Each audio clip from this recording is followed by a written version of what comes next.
Madame Josiane Cornelou pour Les Républicains. Merci Madame la Présidente. La prévention est au cœur du rapport dont vous venez de présenter les grandes lignes et nous ne pouvons qu'y souscrire. Le Conseil économique et social préconise donc à juste titre de renforcer dès la petite enfance la prévention à l'école, dans les familles et dans les lieux tiers. Pour ce faire, vous recommandez la mise en œuvre de protocoles départementaux relatifs à la prévention et la mise en place d'un bilan de santé systématique à l'entrée dans le parcours. Depuis 2016, la loi permet des actions coordonnées du même ordre.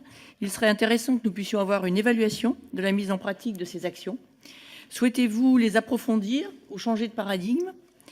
Par ailleurs, j'aimerais revenir sur l'injonction à l'autonomie, effectivement, dès 18 ans, qui, je le confirme, est précoce, brutale et globale, comme vous l'évoquiez. Il me semble indispensable qu'il y ait une harmonisation entre les départements, puisqu'on voit bien aujourd'hui que d'un département à l'autre, l'appétence à signer, à autoriser des contrats jeunes majeurs n'est pas identique.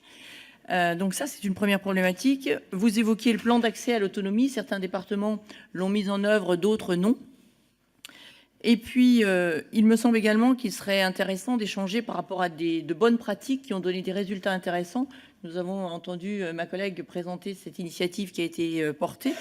Il serait intéressant qu'il puisse y avoir un véritable échange pour faire évoluer les pratiques à ce niveau-là. Et puis, il me semble aussi très important d'entendre le jeune, parce que comme vous le disiez, certains jeunes à 18 ans veulent en terminer avec l'ASE, d'autres non. D'autres veulent garder un accompagnement et un lien.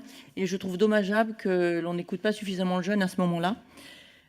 Et je m'interroge également, peut-être avez-vous une solution, comment aujourd'hui harmoniser les pratiques entre les différents départements quand on sait les différences de situation financière des uns par rapport aux autres. Je vous remercie. Merci. Fiona Lazare pour République En Marche.